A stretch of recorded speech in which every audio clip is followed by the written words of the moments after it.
Swords don't go schwing when you draw them, or do they? Hi folks, Matt Easton here of Schola Gladiatoria in Easton Antique Arms. Now, first of all, I think it's fair to say that over the years I have handled thousands and thousands of swords of many different types, different places, different periods, different cultures. But many moons ago, there was a video made by a certain Lindy Beige. That's right, Lloyd over at Lindy Beige. Now, he mentioned this video that actually went viral, and in many ways was the first video that made his channel explode onto the internet all those years ago about swords going schwing. And his assertion was that swords do not go schwing. And indeed, I'm not here to dispute that some swords do not really go schwing. Now, many years ago, I also made a sort of response video to Lloyd's video, and many of you will know that I know Lloyd face to face. I know him personally, incidentally, and we have talked about this subject, but since I made my video, since he made his video, it has become apparent to me this is a much more complex topic. In a nutshell, the answer is that yes, a lot of swords do not make a schwing. Some swords, however, do make a noise, and that noise can vary depending on the type of sword and the type of scabbard and the way that we draw it and the circumstances. And some swords possibly do go schwing. So first up, if we have a wood scabbard like this is a Elizabethan period Tudor basket hilt. This is one of the prototypes, incidentally, that I'm working on in the next batch of the Royal Armouries line, which I work on with Windlass and the Royal Armouries. If this is a wood-lined scabbard with leather on the outside. So really what we're talking about here is a sword with a basket hilt that's got a steel blade that's in contact with a wood core. Now, indeed, when I draw this in a normal way, it doesn't really make any perceivable noise. It is pretty damned quiet. And that is completely the valid point that Lloyd was making, that wood-lined scabbards, and indeed leather scabbards, don't make a schwing noise when you draw them. However, there are certain occasions that when you draw such a sword out of such a scabbard, you do get a bit of a noise, and this is usually due to this sword hitting against the scabbard or some other object in some way. But fundamentally, yes indeed, this doesn't make any noise. I've got another example here, however, and this kind of illustrates the point I was just making. So this is the so-called Wakefield hanger. Again, this is from the first batch of the Royal Armouries swords. So again, fundamentally same material, same manufacturer, same product line. This is a wood-lined scabbard. Now, there's a difference in the blades and there's a difference in the hilt construction. And this is a particularly thin and hollow ground blade. Now I noticed when I draw this out in a straight line, it doesn't really make much of a noise, but you will notice that if I flick it out in a certain way, let's see if we can get this close to the mic. Can you hear that noise it makes? It makes a kind of flick noise. Now that is a wooden scabbard with leather outer. As I say, steel blade. So theoretically, if I draw that out in a completely straight line, straight out of the scabbard, it doesn't really make any noise. Okay, it doesn't make a schwing.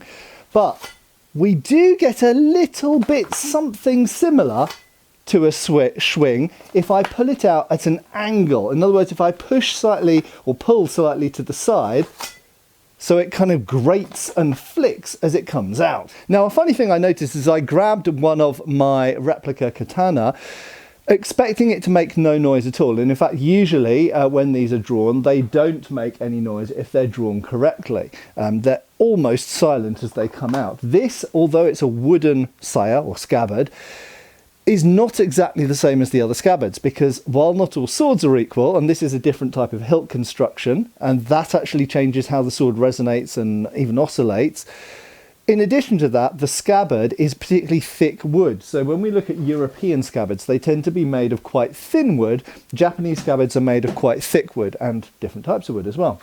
But even with this sword, I did notice that you do get, I'll try and get it close to the mic, a slight, if you push against the side and flick it out, you do get a slight schwing in the blade. Now, this isn't a schwing that you get out normally if you're drawing it out correctly. However, it is a noise that could happen sometimes. I don't know how well that's coming across in the audio, but there is a noise there. So for me, the headline here is different types of sword, different types of scabbard, even within just the genre of wooden scabbards, which predominate in many parts of the world for a long time. you can get different noises if you draw it out in certain ways. However, this sword I could only get a rasping sound from. So this is one of the LK Chen Han Dynasty gem. So a Chinese sword, and with this particular blade and this particular hilt construction, it makes a slightly kind of almost abrasive noise as it comes out of the scabbard. So it's definitely not a schwing, but it is a noise. So it's important to know, if you're a movie maker or you're writing even a role-playing game or a novel or whatever, it might be interesting for you to know that there isn't just a big chasm between swords that make a schwing and swords that are silent. No, indeed, there are some scabbards and swords combinations drawn in certain ways. They can make a noise, and it's more like a rasping noise.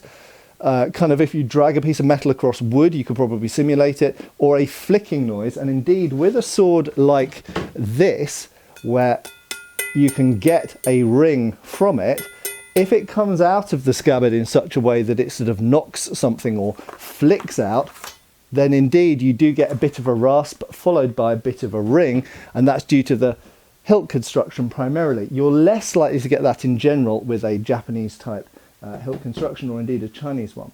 Now, looking at some historical swords, here we've got a Napoleonic era. This is a rifles officer's sword, and this is a purely leather scabbard. Now, you will notice two interesting things there. Although this is a leather scabbard, and you would think you would get almost no noise from this, in fact, you get this type of noise. It's a similar noise to if you're just rubbing your hand on something, a bit like rubbing your hand on jeans or something like this, because that's exactly what's happening. So you do get a noise. It's not a schwing noise, but interestingly, this has quite a thin, relatively hard and springy blade, and when this comes out in a certain way, you can get a ring in the blade like that. So again, depending how you draw it out, you can get a ring in the blade, but it doesn't happen all the time. But what you get every time is that noise, which I'm sure people are going to make ASMR videos out of now. Now we get on to the steel scabbards. So the video I made in the past was that you don't get a schwing with wood or leather scabbards. However, as we've just seen there, you do get a noise, and it's not usually a schwing, it's more of a kind of grating noise or abrasive noise, but you can get a ringing noise if you flick the sword out and it's the right type of sword to make that noise. However, metal scabbards are a different situation. Now, for those of you who don't know, there are a number of different metal scabbards. They are all a metal tube, but inside, many of them have either a wood or leather liner. Okay, so the metal of the blade is not necessarily in contact with the metal of the scabbard. In fact, in many cases, it's not. However, you do have what we call a throat up here, where the blade comes out, and the tip of the blade can flick against that. So here is a rifles officer's sword, British Victorian officer's sword, and indeed, you do get a noise from this, which is, I won't quite say like the schwing we get in Hollywood movies and TV shows, but it's sort of going in that direction. Now, as I mentioned in that video years and years ago, I think this is why when people came to make Hollywood movies in the 1920s and 30s, when they were first making movies with sound on, they used this as a sound effect for sword being drawn, because their association with swords being drawn was a military one at this time, because swords were still being worn on parade. They were still, in fact, being carried in war in the First World War. And so people were familiar, in some cases, with the cavalry, for example, drawing their swords, and they got this sort of noise that in some cases could start to sound a bit like a ring or a schwing. And in fact, it's not the same between all of the scabbards. So this one, minimal noise. Very little. So although this is a steel scabbard, the liner in this and the way that the throat is arranged means you get very, very little sound out of this at all.